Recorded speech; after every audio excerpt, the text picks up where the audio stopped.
چاودێری سیاسی لەگەڵمان بێت دکتۆر بەخێر بێت خۆشحاڵم کە لەگەڵمانای. زۆر سپاسی جەنابت و بینەرانیش دەکەم.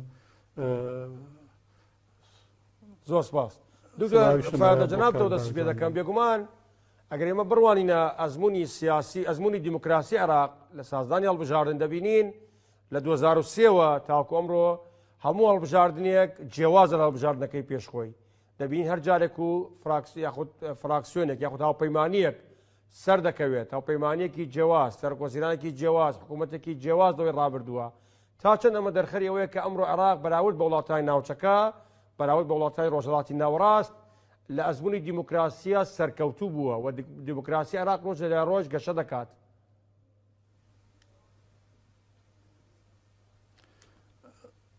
بەڕاستی ئەمە لە ڕووی ئەو هەڵبژاردنە ڕووی تەکنیکیەوە بوو کە خزمەتەکی زۆری خەڵکی کرا، ینی خەڵک ڕانە دەوەستە لە پێش دەرکەم بە سەرای ئیشەکان بەڕێوە دەچوو. بەڵام بەداخەوە دەبینم لە ڕووی مەسەلەن هەندە چست پەیڕەو دەکرا، مۆبایل دەبرا، ژۆرێ ڕسمگرتن هەبوو، ئەو شتانە قەدەغە نەکرا.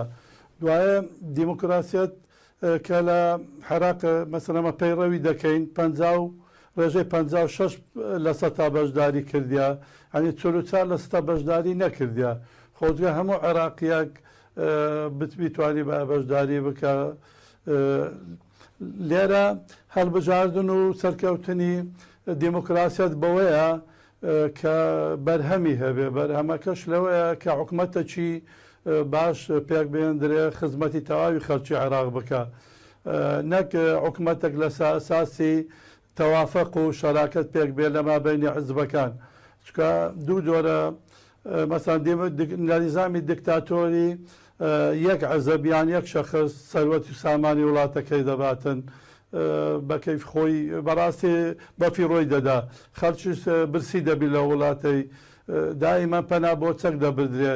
بەڵام لە نیزامی دیموکراسی کەمە لە عێراق دەبینین بەڕاستی چەند حزبەکەن دادەنیشن کۆ دەبنەوە بەپێی تەوافق و شەراکەت حکومەت پێک وەدەنێن، ئەویش لەسەر ئەساسی پاراستنی بەرژەوەندی تەشی حزباتیەکەی، نەک لەسەرەوەی خڕبوونەوە کۆبوونەوە کە لۆی بکە خزمەتی خەڵک بکرێ. لۆیە داهاتەکەی خەڵکی عێراق زیاتر لۆ چەند حزبێک دەڕوا، لە باتی دکتاتۆرێک چەند دکتاتۆرێک دروست بووە. ئەگەنا بەخۆی بەرنامەی دیموکراسی شتێکی زۆر باشە لەبەرەوەی دەبی شەفافیەت نیشان بردێ لە ڕووی دارایی لۆ خەڵکی، خەڵک بزانین سەرۆت و سامان